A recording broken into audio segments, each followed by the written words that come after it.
Şartta şunday olup kaldık şöyle, yani torak şüngüle, Vanka, Oke, Nazamir, torak şüngüster, jerde egzi uşul alıp kuldun starı grupası açılgandan beri, çındığı kol üspey, şu alıp kulatalısın armaq üçün köp, şu kolun üspey gelip, şunday aralaşıp görüyorum, oşonun bağladık söyleyecekken nasıl otkanıga rahmat. Emi bugün buna hoş mayram desek bolat. Bugün arkeologçulardan günü desek bolat. Bugün Çolpanbay Tilebek'in 100 yıllığı desek bolat. Bugün şu Yengiş bayramına biz жаңа da aytıp kettik şu Alıkul Osmanov özü patrioттық сезім бұл кішіде абдан болғанда бұл бір ғана жаспай ырларынан ғана патриоттықты көрбей бұл шындығы жүрегіменен сүйлеп ушул майданға барышқа әрекет қылып жүргенде шу жолдос шу Зейнептағы шу китеп шу ыр жазбайсың ақын қатары ушул соғыш темасында десе жоқ мен аны кейін жасам деп жүріп ушу бирок ушул Алыкул Осмонов Akınlar, Kırgız akınlarının arasından en көп soğuş temasını yazıp ketken akın eken de anan uşul Alыкul Osmonov'un dünyölük klasiklerden köptögen dramaların şu Kırgız teatrlarında koyduruğa köp hareketlerini jasap köptögen çıkarmalarına oturup oston şu muzika jagına da jan dünyesi muzikaga da jakın bolup Çolpon 13 dramalık çıkarma жазса дағы ошонун ичинен экөөнүн коркутчу кылганынан жанакы Çolponbay операсына либретто жазганда ушул согушта болбосо дагы Çolponbayдын эрдигин абдан ушул чыгармасында андан көркөмдөп көргөзгөн мындайча айтканда чыгарманы окуп мен ошол жерде Manasçılar qanday Manastın erdigin qanday жүрөгүбүзгө жеткизип, şu Manas ayткандайлы, şu чыгармасында Çolponbayдын эрдигин абдан көркөм бергенде, мында мунун саясаты абдан күчтүү, Алыкул Осмонов Çolponbayды орустун кызы Валя менен дагы экөөнүн махабат немесіне батып, экөөнүн ортосунда сүйүүнүн оттору жанганын да көргөзөт. Ошол жерде Çolponbayдын немистин полковнигин кармап келгени, жана бир эки бир кармашууда ушул Çolponbay немистердин ыргыткан гранаталарын тосуп алып, кайра өздөрүнүн ыргытканы, андан кийинки тузокко өзүнүн боюн таштаган ушундай эрдиктер көргөзүлгөн. Анан ушул Алыкул Осмонов жана Алыкул Осмонов либереттис деген ушундай макала жазды менен мында бул Алыкул Осмоновдун либереттис экенин баарыбыз эле билбейбиз. Анан бул боюнча Токмокто биздин жана мен Алыкул жана музыка деген китептин ичинде дагы жазылган ошондо ошонун музыканын автору Алмаз Сейиткашиев деген Токмоктук жерлешибиз монолог жазганда Алыкул Осмоновго. Андан кийин ошол кишиге мен ага чейин бул Бегалиевке да, Муратбек Бегалиевке да кайрылдым, көп эле композиторлорго кайрылдым. Ушул либреттого бир опера жазбайлы да. Эч кимиси буга бел байлаган жок. Ошо Алмаз деген агабыз кол байлап ушул момундай килтеген опера жазды. Çolponbay операсын жазып, мына момундай чыгып отурат. Эми мунун улам талкуулап атабыз. Бул биринчи вариантында бул дүйнөлүк классика ошол деңгээлде жазган экен да бул чыгарма. Анан азыр биз ойнотуп көрсөк, бизде Кыргызстанда ошондой аспаптар жок экен. Ошондой аспаптар жок болуп ойнолбой атат да. Анан көп жерлердин оңдоо, азыр оңдоо үстүндө болуп атат. Ошондой бир чоң иш жасап атат. Ошону биз бул негизи Kırgız opera balletте, улуттук опера балетте ушундай согуш темасындагы бир дагы опера жазылып атыптыр. ушул ишти аягына чыгарсак, Алыкул Осмон агабыздын дагы бир чыгармасын даңасалаган болот элек. Бул нерсени сөзсүз айтууга туура келип отурат. Анан бул чыгармадагы мен кичине ошо либреттодон анча-мынча саптарын жалындаган бул сөздөрүнөн окуп берейин деп жазган сөздү кыскартайын. Аны окубай эле коеюнчу. Көп мындай аудиторияга таза ийги дейбиз. Ошон үчүн ошонун баарысын мен камдап койдум эле да, ушундай бир. Ошол мисалы Алыкул Осмоновдун кээ бир ырсаттарын биз өзүбүздүн бир жүрөгүбүздөн чыгарып абдан кайталап жүргөндөй эле ошол Чолпонбай либреттосунда дагы ошондой бир жакшы бир жана Жеңишбек поэмасындагы жазылган сыяктуу бир ушул окуяга бизди ошо душмандардын жанакы кармашуу талаасында ошол жердеги нерсени абдан көркөмдөп көргөзгөнүнө мен абдан суктанам да. Ошо Алыкул Осмоновдун ушундай таланты бар экендигине. Анан эми биздин ушул бүгүнкү кылып аткан иш-чарабыз бул болсо ошол улуу акынга кылган таазимибиз болуп ойлойм. Жылдан жылга кайталанып, эми бул жерде аудитория келеби, келбейби, ага ардамашыбыз керек. Анын да өзүнүн сааты болот.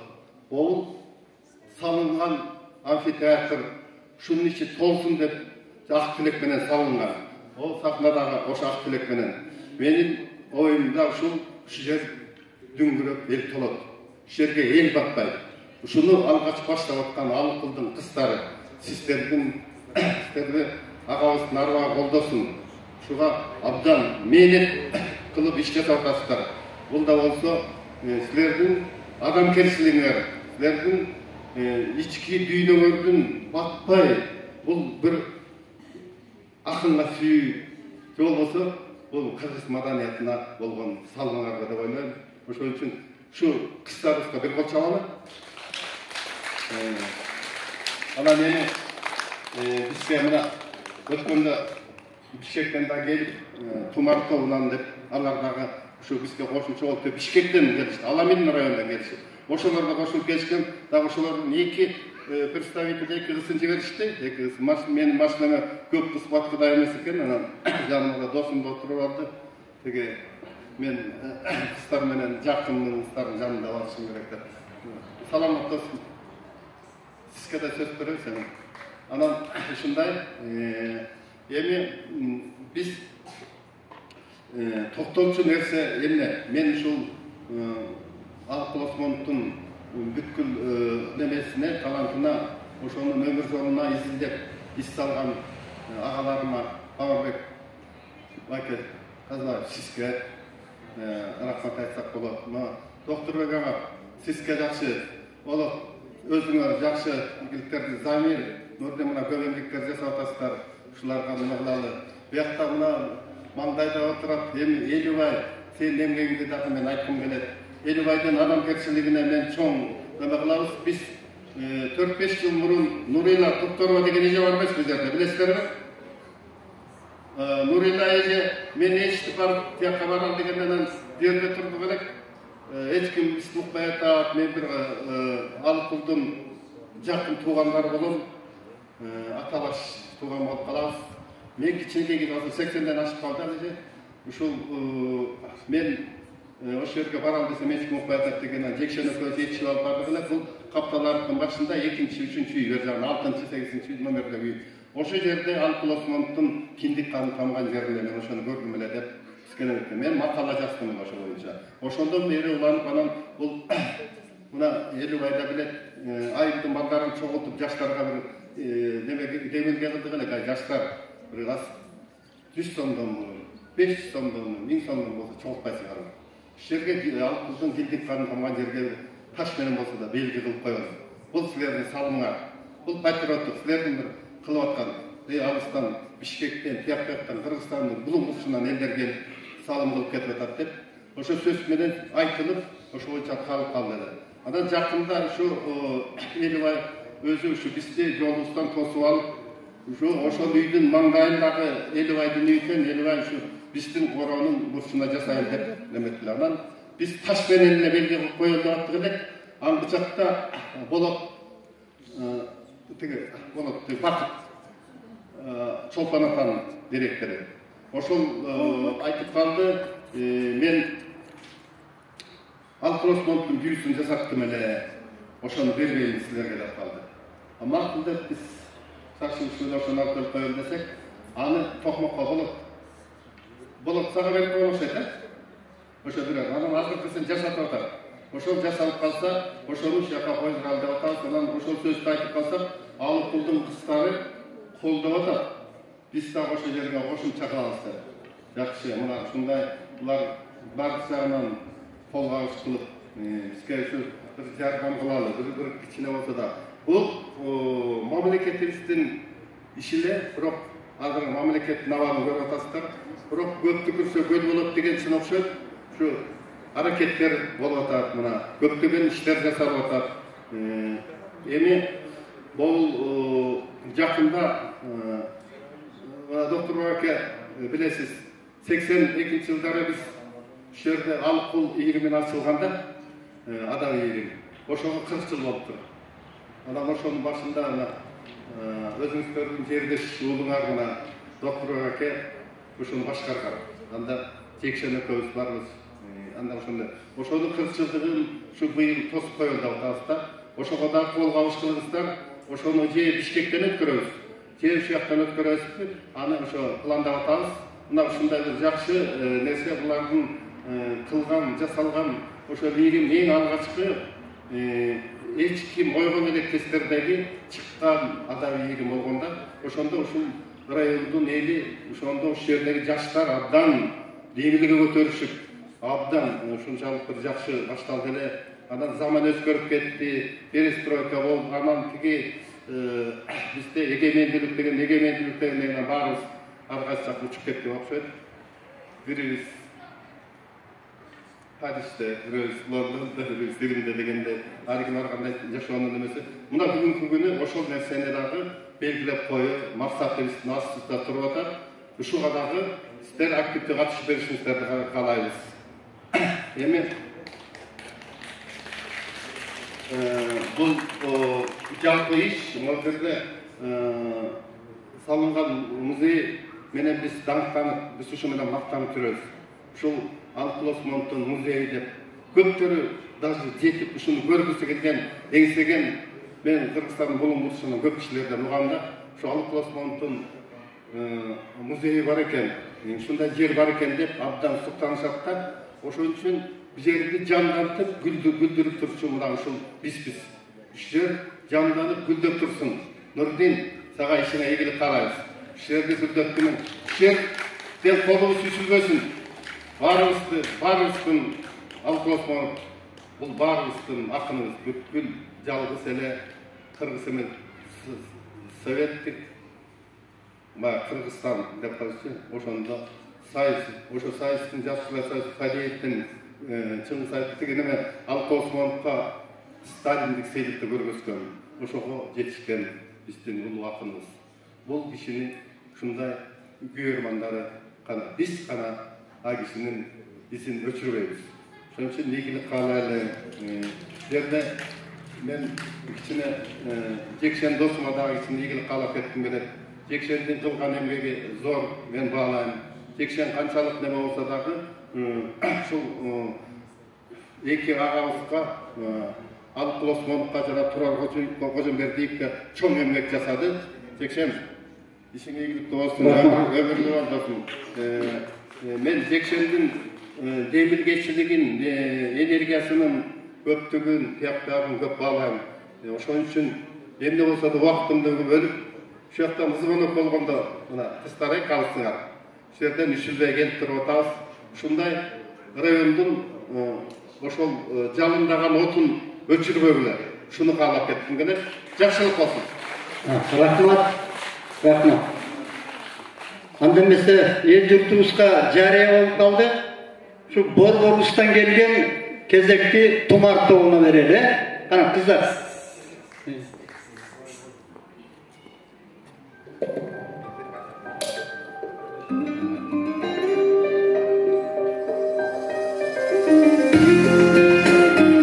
Olça sürüp duralı.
Mına bizdin Borbordan gelgen meymandarыбызга дүркүрөтө кол чаап койсоңуздар. Азыр мына анара бизден дагы бир жакшынакай бир тартуулап койсун. Атайын Борбордон келди деп буларга бир 17 мүнөт берип атабыз. Шаршембай менен келди деп.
Hazır mındagılar ne konuları? Bir söz kılıp almak salmak kılalık.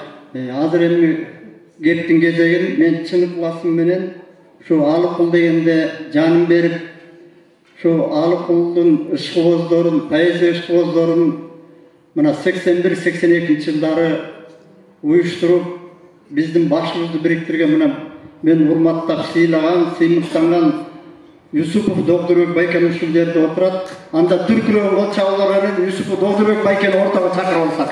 Кол чаап турабыз сонда.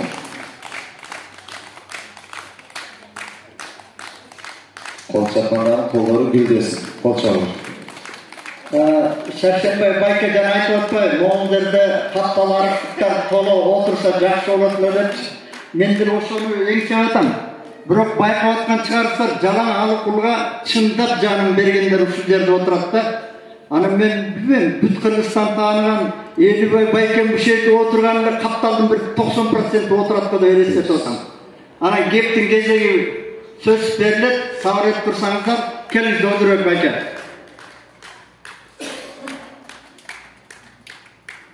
Mına Alıkul degende canım bergen mına Borbordan Tanırbek Bayken, andaları Tokmok'tan mına Bolot Bayken var şu yerde.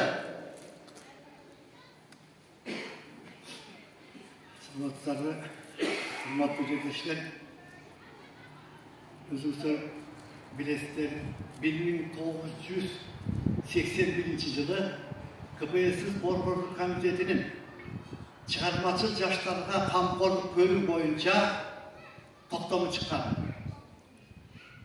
ilgili 30 жылдарда çabuk деген жана башка да илимдер чыккан болсо кийин токтоп калган.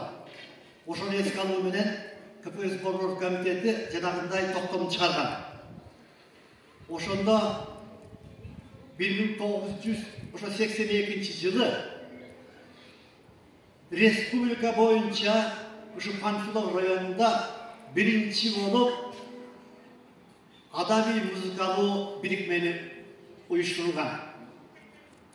Ага ошол Панфилов районунун аймагында жашап иштеп жаткан чыгармачыл жаштар жана музыка менен алкышып жүргөн обончу ырчылар тартылган болчу. Ошол кезинде ошондо да Маяй болчу. Ал кезде партиянын дымагы күчкө болчу. Анан жаштар менен иштөөнү райондук камтылуу комитети деген болчу. Ошонун биринчи секретары Асанбек Сарыбаевдин катышуусу менен жана партиянын райондук комитетинин пропаганда жана агитация бөлүмүнүн инструктору Тынянова деген катышуусу менен биз салтанаттуу түрдө ошол адабий бирикмени түзгөнбүз. Ошол адабий бирикмеде тракторчулар, колхозчулар, эт комбинатынын жумушчулары, фабриканын жумушчулары баары болуп туруп, ошондо биринчи жолу жыйынды өткөргөндө 15 адам катышкан. Ошондо жетекчилер. Биринчи биз ошол сүрөтүбүз кийин райондук тесипке, анан борбордук ленчин жаш анда жаштардын эски ленчин жаш болчу. Ошого чыккан, ошондо биринчи катышуучулар эсимде төмөн жактан алып келсек, Күлкүлдөк орто мектебинин завучу Гүлбарым Иманкулова, анан ошол мектептин музыканты Айылчы Аманбаев, анан ошол Күлкүлдөктө балдар бакчасында иштеген Сакен Абдулдаева, ошол төмөн жактан ошол мүчө болду да. Анан Күлкүлдөктөн бери Киров айылынан Маматбек Осмонов менен мына берде турат Жекшенбек Турузбеков мүчө болуп ошо биринчи эмеси катышканбыз. Андан өйдө алып көргөндө эме жактан ушул Капталар айылынан Карабул Асан. Анан музыкантыбыз булар Капталарда Тыштык Раев деген жигит бар эле. Анан өйдө жактан Жандар Султанкулов. Жандар Султанкулов. Бухар айылынан да. Анан Жаркынбаев биле. Улукман Жаркынбаев Кумарак айылынан. Ошондой катышып ишти баштаганбыз. Биз мындай кылчубуз да, адабий илимге ошол музыканттарды кошуп алып, кой фермаларга, уй фермаларга барып туруп, ошол жерден ырларыбызды окуп, андан тышкары концерт кое бердик. Бул районубузду кыдыргандан тышкары Бишкек шаарына барып өткөргөнүбүз Кыргыз мамлекеттик улуттук университетинде. Билесиздер, ушуну аялда өткөрдүк. Жазуучулар союзунун Арашан чыгармачылык үйү бар, Бишкектин үстүндө. Аялга барып, бүт Димбарында жайылмадан Гүлташ Шерипаев, Катрасал деген ошол райондук авто-мото сүйүүчүлөр коомунун жетектечү, ага автобусту таптырып алып туруп, анан бизге кетип калат элек. Ошо. Эми ошол адабий ийгинден өсүп чыккандарга мен сыймыктанам. Эки адам ошол мен биздин адабий ийгинде мүчө болгондордон республикалык адабий Алыкул Осмонов атындагы сыйлыктын лауреаттары болушту.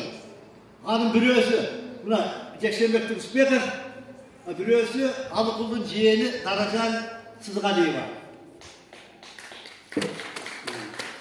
Анан Кыргыз Республикасынын Улуттук Жазуучулар союзунун мүчөсү, бул абройлуу уюм. Ошого эсептесе 5-6 мүчө болуптур. Ошондо адабий илимге катышкан. Мына Жекшенбек, беги айтты Турусбеков. Gültaşı Şerifbayev, Kanışay Toktongbayeva, Aşmalı Sıdıkov, Kaliça Elikbayeva, anan keyin mına bize Şaşınbay, Adibet. Oşonda жетөөсү учурда Кыргыз Республикасынын улуттук жашырлар союзунун мүчөсү экен. Экөөсү Алкул Осмонов, экөөдөн анында симпатический өчүмдү атаган эмес сурайын, мүчө экенбиз да. Мына бул Ченекей районундагы адай бийлик менен учурда республикага бүт көрүнгөн адамдардын өсүп жатышы албетте биз үчүн сыймык. Жана четин чыгарып кетпеди Шашынбай. Биз ошол адай бийлик менен Кудай буйрса ошо майдын аягында, июндун башында адай бийликмебиздин түзүлгөндүгүнө 40 жылдыгын белгилейин деп пландарды коюп атабыз. Ошол анан бир тийиштүү жери ошо бизге келип катышкан адай бийлиги.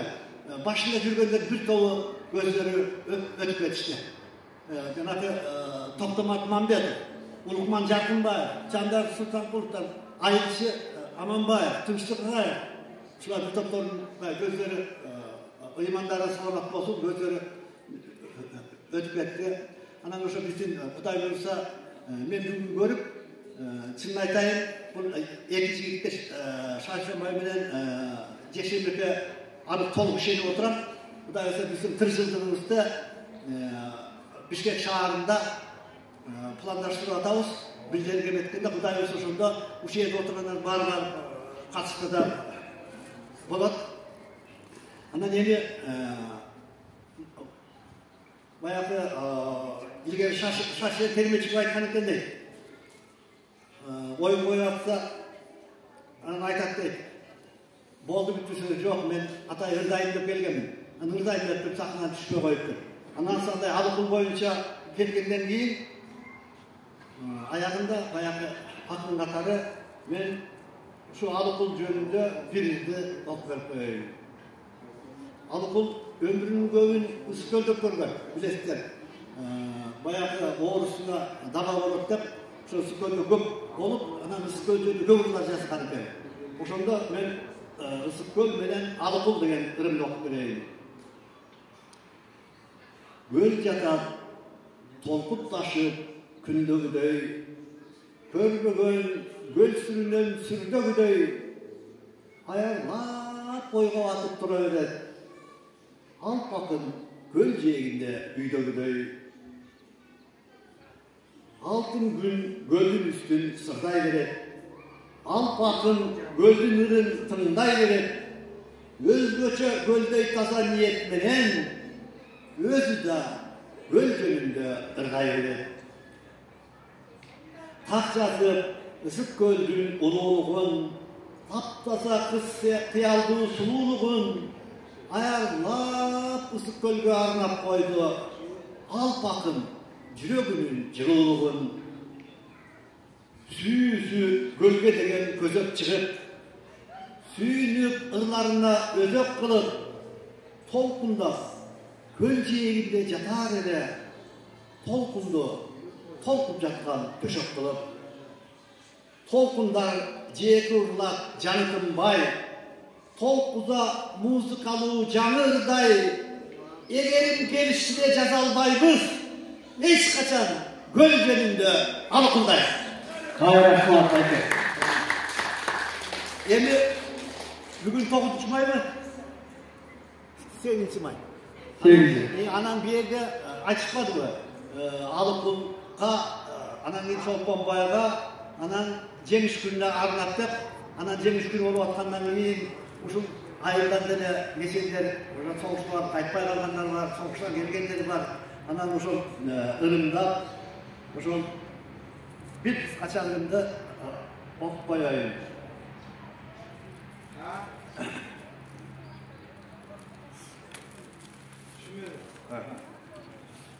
Soguştun ardageri.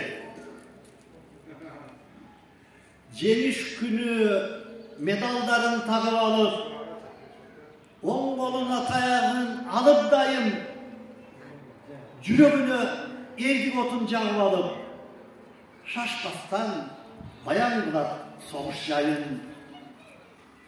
Жеңиш күнү бул адам такыр башка, мааниси бүчө бар бир досторунун карегир чайып алып ысык жашка, баяндай эрдиктерин досторунун.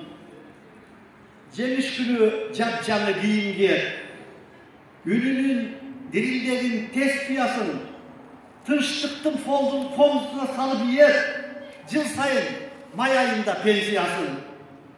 Ак ниет, адал жашап өмүр сүрөт, тыным албай, мейли кыш жайындасы, дайыма мээрим чачып күлүп жүрөт. Мына ушул башкалардан айырмасы. Рахмат. Рахмат. Дагы бир жолу Болдурбек байке, сизге чыгармачылык ийгилик, чыңден сонуп калайбыз. Алып Осмонов атындагы издин мүчөлөрү кыргызды белгилесек, андан ары 100 жылдыкка жетебизби билбейм анан.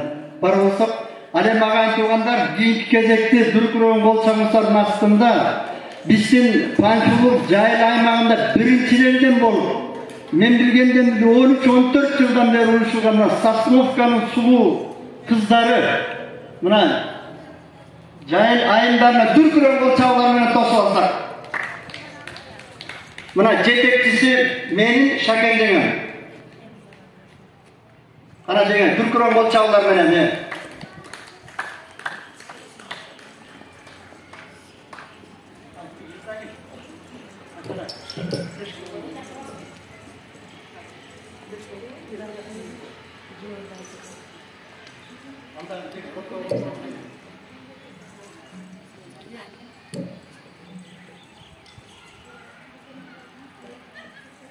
Ибрагим. Урматтуу бүгүнкү кеченин катышуучулары, биз Жайыл районундагы Сосновка айылындагы Жайыл айылын автобус сиздердин ушундай алкул атабыздын мааракесине арналган кечеге чакырганыңыздарга абдан ыраазыбыз, сүйүнүп атабыз. Ушундай залкар жазуучулар, акындар менен бирдикте отурганыбызга ыраазыбыз. Аны эмесе ушул кечеге биз Жумабедин Шаралиевдин Гүлдежан аттууларын ырдап берели.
Жакшылап кол чаап турсаңыздар анда. Булар айтат, жегем айтат, бүгүнгө чыкырдап беребиз дейт.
рахмат Шакенжиңе. Сіздерге де чын денсаулық, шығармашылық, игілік. Ырдайсыздар. Азыр сүйлөгөндөр көп болуп атат. Эки-экиден сөз берип, анан кайра экинчи круг башталат. Акындын жазганы бар. Кайсыз күнгө калкып кете берем, мен кайсы күнү тагдырыма кес келсе деп, мына Алыкбулак 50-жылы кыштын ызгарды күнүндө 12-декабрда şu ажалга моюнсунуп кете бергени бар. Şu Бишкектеги үйүн азыр Мүлкө Кыргыз сыйлаган жараялантып жүргөн Памирбек байкебизге биз дагы жерлештер абдан ыраазыбыз. Азыр эми кептин кезегин şu Алыкбул Осмоновдун Бишкектеги үйүбүздө жетектеген ошондой эле башка коомдук саясатчылардын баардыгына жигерди катышып келе жаткан Тазыбаев Памирбек мырзага кептин кезегин берсе. Андан кийин мына Токмокто биздин Болот байкебиз şu Алыкбулга акшда жаңырып көчөнүн атын берип жүрөт. Кана Памирбек мырза менен Болот мырзага түркүрөп чагырып чакырып алсак. Экиде чакырайын дегеним мындай экен да. Сумка ана менен чыгат дейбиз. Ана карматар десем жанында киши жок. Ана бири-бириңерге берип кармашып туруп ынтымакташып калсаңар. Келиңиздер.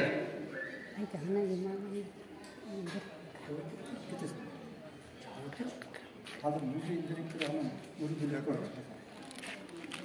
Mikrofon var.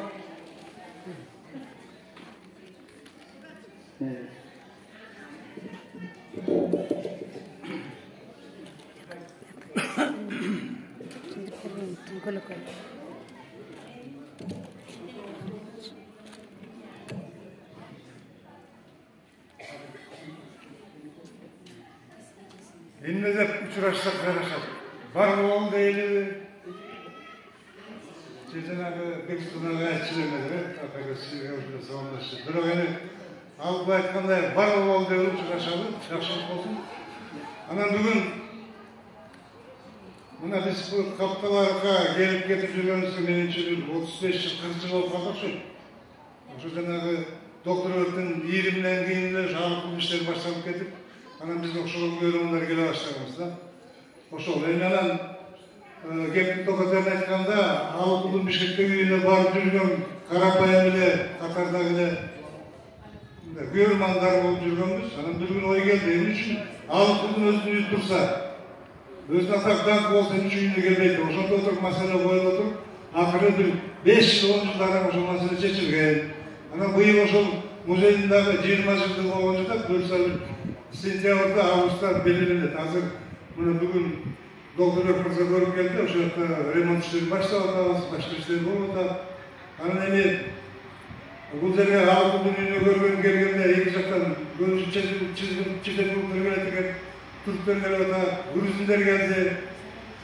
Alardan biri söz götürgenim Türk tuğanlar oldu. Yanında Irlar Türkçe oturup çağırdı. Bundan 10 yıl burada Грузинler gelisi gelirken Altınbak Saakaşlı'nın apasına geldiler. Aşında ben aytkan, bizim Alыкбул Грузинlerin ataklı poemasını oturup cumhuriyet koydu. Alem Грузинlerin ne kadar çok beğen Alыкбул'un 3 yılın oturmaya sanırsak Makul деп, теги анда Саакашвили президент болса, ағасы қаталып кеткен. Ошондон жок. Демек, ал иштери болуш керек. Бирок быйыл бир жакшы болду, уйгурчага отуртуп койдук. Аны эми буюрса Тика менен сүйлөшүп түркчө чыкса, андан кийин аны Кытайга жиберип, Кытайда биздин туугандарга арабча чыгарат деген ой бар да. Анан эми кечээ эле элчиликте болдук, Венгриянын жанагы Алыкбулдун мажар тилине которулуп. Себеби эле биз Kırgızlar dağılandılar gelmiş. Onların Şandor Peterli деген Алыкбул ошого пәтер дагылар 26 жашында окуп чыккан. Немистер менен согуш жүрүп. Ошонун ишин 200 жылдык болду экен. Демек биз мурда китеп чыгарып дагы коебуз. Дагы айттык мына биз кыргыздар Шандорду которуп, эми Алыкбулду которуп, өкмөт жараша иш кылалы деп. Ошол боюнча иш болуп атат. Андан тышкары жакында Fransыздардын Орто Азиядагы институту бар экен. Алар менен сүйлөшүп жанагы кыргыз тарыхына байланыштуу. Ошондой эле Алыкбулдун махабаты бар деген которгонго сүйлөшүп койдук да. Ошондой иштер болуп атат. Демек, эми бул жерге айлана келгенде кандай кубаныч, жакшы экен. Мына бул жерде бир кезде эч кандай Birileri mına mektep nasıl bir soksog'un içindeki jaman bir büstü oldu. Yani dinamda bir tentek balar büstü var. Bırak bunu en başım içindeki işten başladı mı? Bugün mına zangıran amfiteyatr, başka sektör oldu. Mına müntüp görmanlar şey oldu mı? Törölgen jeri, tuğulgan jeri için belli olsun. Yok bu jakşı işler.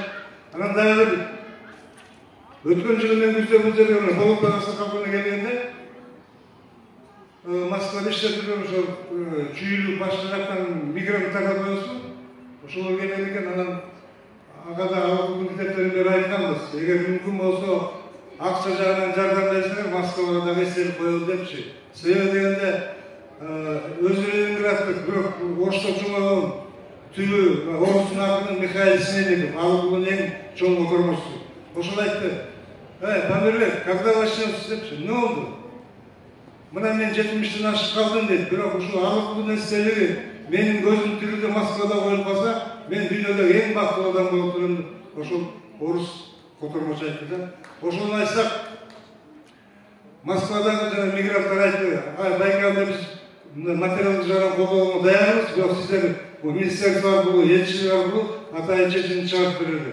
бул анча мына министрлиги Азамат мырзага сунуш бергенбиз азыр иштеребиз эгерде ушул иштин баардыгы ишке ашып кетсе алгы 110 жылда эң жакшы бир белек болмок арбагы сүйүнүк деп ойлойбуз да эми сөздү кыскартканда бүгүн өткөн жумада чакырды мына ким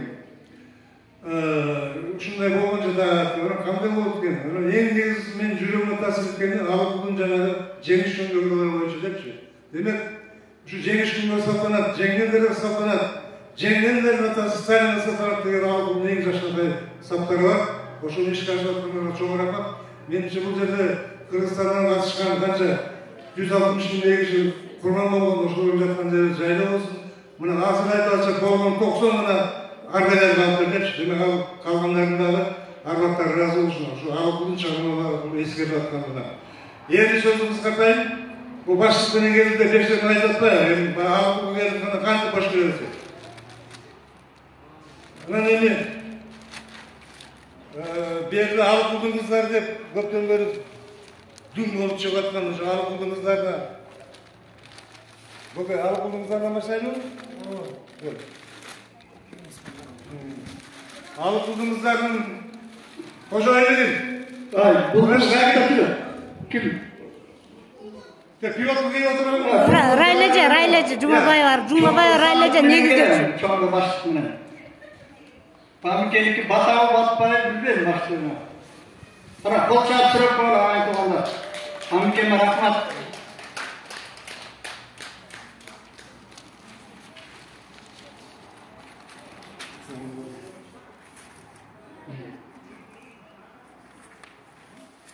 алгыдыңыздарга рахмат кыздар боорукер болуп кетишин экен туурабы илгери айтышкан кыздар эмне кереги бар деген балдар керек тукумубуз артат деп бирок заманга жараша айтып атат кыздар боорукер болот деп анан алгыдын эскерисин окудум эле айткан экен алгы үйлөнбөйсүңбү балалуу болбойсуңбу тукум калсын депчи анда алгы айткан турбайбы болуптур үйлөнөйүн 10 балалуу болоюн бирок ошол 10 бала мага огонжо болор экен кеп ошондо депчи эми ал айтып отур сөз көп ошо бирок кыздары азыркы көрөрмандар ушулай күйүп түшүп атканда чоң рахмат арбага ыраазы болсун атың ким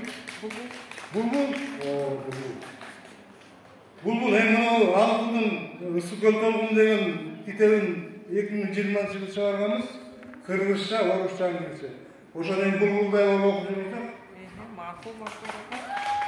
рахмат Памике эл арасына таратыңыздар анан мына алгыдын ысык көл кемесине алгыдын атын койдурганда мындай деген ой пайда болгондо ал жакта алгы токтогул анан чыңгыз деген эки тепалакта сүзүп жүрчү анан жүрчү жанагы андашып турат деген жигит бар анан монголдор айтпайчы монголдордо барсаңарбыз монголдорго дал жана түнтө коебуз азыр кол чаап койсоңуздар азыр сөз беребиз ошол монголдорго айттык байкеси деп анан ал жанагы туризм боюнча руханий сыйлыгынын биринчи айтты да айттык эми сен туризм менен жүрүп атасың кел эми ушул алгыдын атын коелу депчи анан ойлонуп көрөлүп деп масайып окшоп 3 жыл жүрдү анан келди бир байкеге Памирек сен туура экен деп алгы деп коюлуп калды да ошол демек Эгерде токтогул поэзияда элдик фольклорда, чыңгыз прозада, алып поэзияда ушул үчөөтөн жанагы сүздүрөт.